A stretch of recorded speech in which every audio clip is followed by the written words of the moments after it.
Magandang buhay po at welcome back dito sa aking Mathematics Tagalog tutorial.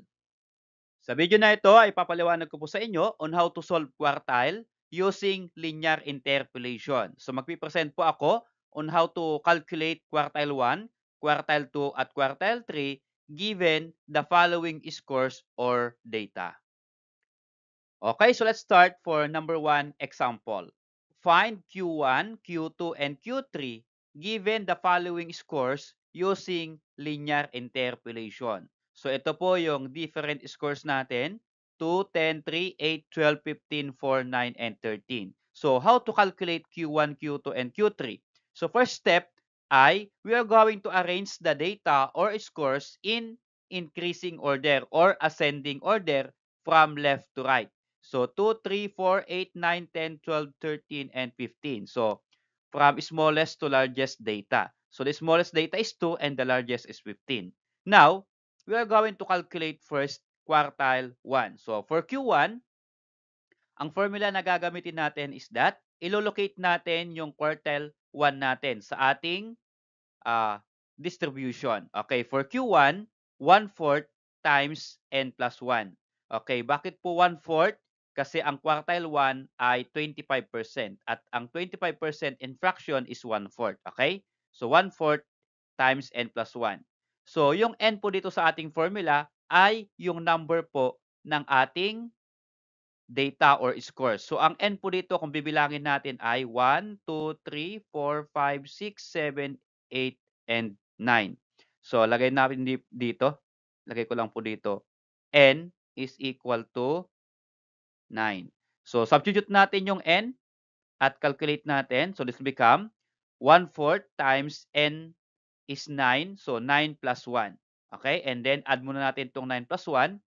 1/4 times 9 plus 1 is 10, kaya times 10. And then, multiply natin. What is 1/4 times 10? Multiply natin ito. 1 times 10 is equal to 10. And then, i-over natin yung denominator na 4, kaya magiging 10 over 4.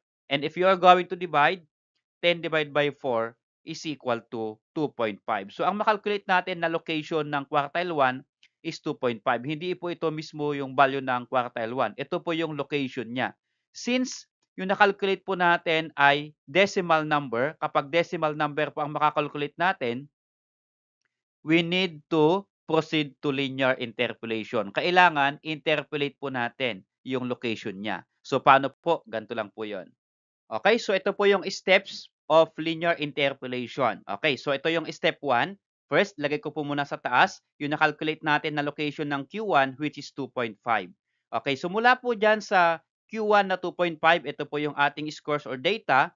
Ang 2.5 po ay pagitan ng 2 and 3. So, bulangin natin mula dito sa left, 1, 2, 3. So, ibig sabihin, yung 2.5 nandito sa pagitan ng 3 and 4 kasi 2.5. Okay? So, bibilugan ko. Okay, so andito po sa pagitan ng 3 and 4. At kukunin natin itong dalawang values na ito, 3 and 4. So, anong gagawin po natin sa values na yan? Isusubtract po natin yung largest number sa smallest number. So, 4 minus 3. Ito po yan. So, ito yung ating first step ha. Ima-minus natin itong dalawang numbers na ito. So, 4 minus 3 is equal to 1. Okay, so, second step, pag nasubtract na natin yung dalawang data or scores, ay yung second step, yung 1 na nakalculate natin, okay, ay i-multiply po natin doon sa decimal na nakuha natin sa quartile 1, yung location. Since ito po ay 2.5, ang decimal part po niya ay 0.5. So, i-multiply po natin doon sa 1 na nakalculate po natin kanina. Kaya 1 times 0.5. Okay, 0.5. Ito po yung kinuha natin doon. So, if you're going to multiply, 1 times 0.5 is 0.5 or 0.5. Okay, yan po yung step number 2. For step number 3, yung nakalculate po natin na 0.5 na yan, ay i-add naman po natin dun sa number or sa smallest number between the two numbers. So, 3 and 4 yung dalawang number, ang mas maliit ay 3. Okay, so yun po yung i-add natin dun sa decimal na nakuha natin sa step 2. Okay, so 0.5 plus 3. Okay, and what is 0.5 plus 3? Yan po ay 3.5.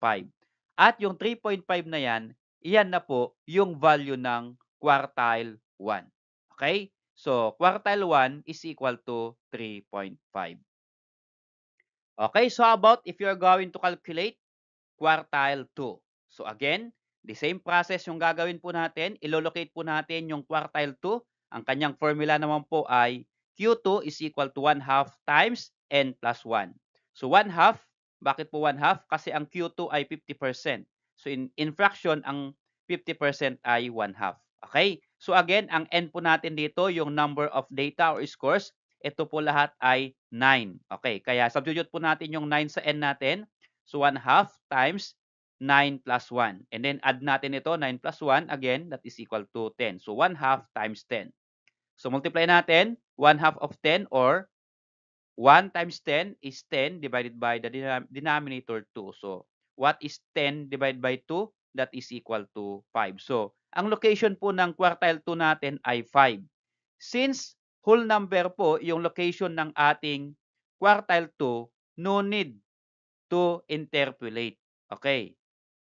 So, no need linear interpolation. Ay ano po yung value ng quartile 2? So, kukunin po natin yung panglima. Ano po? Panglima kasi exact value. So, mula po sa smallest number, panglima po ang ating Q2. So, count natin. 1, 2, 3, 4, 5. So, ibig sabihin, 9 po, bilogan ko, yung ating quartile 2. Okay? So, lagay ko po dyan. Therefore, the value of Q2 is equal to 9. Okay, so how about for quartile 3 or Q3? So, ang formula na gagamitin po natin ay Q3 is equal to 3/4 times N plus 1. So, bakit po 3/4 naman yung fraction na gagamitin? Kasi yung Q3 po ay 75%. So, in fraction, ang 75% ay 3/4. So, 3/4 times N plus 1. Again, ang N po natin ay number of data or scores. Ang number po ng scores dito ay 9. So, substitute po natin 3/4 times 9 plus 1. And add natin, 9 plus 1 is equal to 10.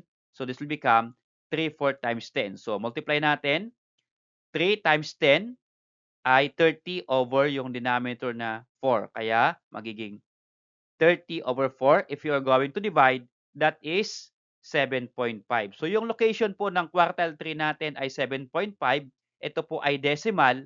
So, ibig sabihin, let's proceed to linear interpolation or we need to interpolate kasi decimal po yung location ng Q3 natin. Okay, so ito po again yung steps ng linear interpolation. Ang nakalculate po natin na location ng Q3 ay 7.5.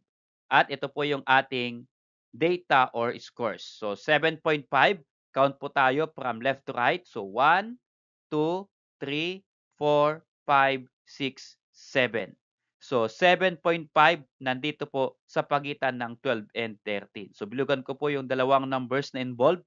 Yan po, 12 and 13. So yung step 1, subtract natin yung dalawang data na ito or scores. So subtract natin yung largest sa smallest. So 13 minus 12, ito na po yun. So gagawin po natin sa step 1. So 13 minus 12, that is equal to 1. Okay? And then, for step 2, yung 1 po na-calculate natin sa step 1 ay multiply natin sa decimal part ng ating location sa quartile 3. So, 7.5 ang kanyang decimal part ay 0.5. Kaya 0.5 ang i-multiply natin dun sa 1 na na-calculate natin sa step 1. So, 1 times 0.5. And the product is 0.5. Okay, yan po yung ating step 2. For step 3 naman, ito pong nakalculate po natin na 0.5 sa step 2 ay i-add natin sa smallest number doon sa dalawang value or scores na nakuha natin kanina. Okay, yung pinag-subtract po natin kanina. So 12 and 13, ang smallest number dito ay 12. So 0.5 plus 12. And what is 0.5 plus 12? Yan po ay 12.5. So yung 12.5 na value po na yan na po yung exact value ng quartile 3 natin. So therefore, the value of Q3 is equal to 12.5. Okay, so how about this number 2 example? Solve for Q1, Q2, and Q3 using linear interpolation. Ito po yung ating data or scores. So again, ang first step na gagawin natin ay we are going to arrange the data or scores in increasing order from left to right. Okay? So 1, 2, 3, 4, 8, 9, 10, 12, 13, and 15. Okay? So ascending order na po yan. So first, calculate natin yung Q1. Q1, eto, lagay ko po muna pala yung N natin or yung number of scores ay 10. So kanina sa number 1 natin, ang number of scores po natin ay 9. So ngayon po ay 10. So for Q1, again, ang formula is 1/4 times n plus 1. So substitute po natin yung n. So 1/4 times, ang n po natin ay 10. So 10 plus 1. Then add natin, what is 10 plus 1? That is 11. So 1/4 times 11. Then multiply natin, 1 times 11 is 11. And then i-divide natin dun sa denominator na 4. Kaya magiging 11 over 4. If you are going to divide, that is 2.75.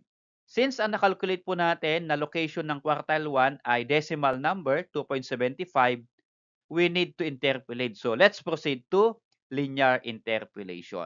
Okay, so for linear interpolation, ang nakalculate po natin na location ng quartile 1 natin ay 2.75. Ito po yung ating steps. Okay, first, ilocate natin nasaan pa yung 2.75. So mula dito, 1, 2, okay, ito po yung 2. And then 0.75, ibig sabihin, nandito po yung 2.75 sa pagitan ng 2 and 3. So ang kukuha po natin, dalawang value ay itong 2 and 3.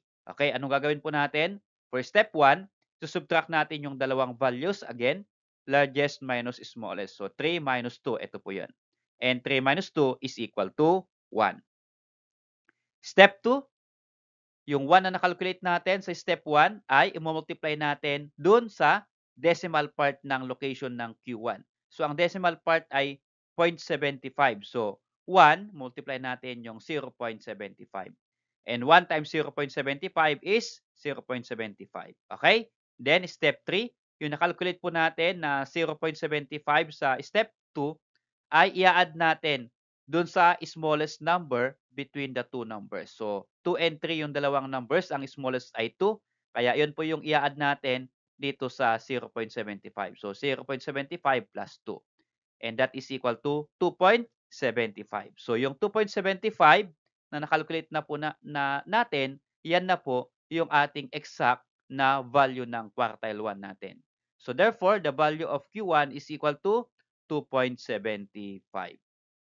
Okay, so next, for quartile 2 at quartile 3, ay iiwan ko pong activity po ninyo. So, try to calculate Q2 at Q3 and tingnan po ninyo kung tama po yung inyong sagot.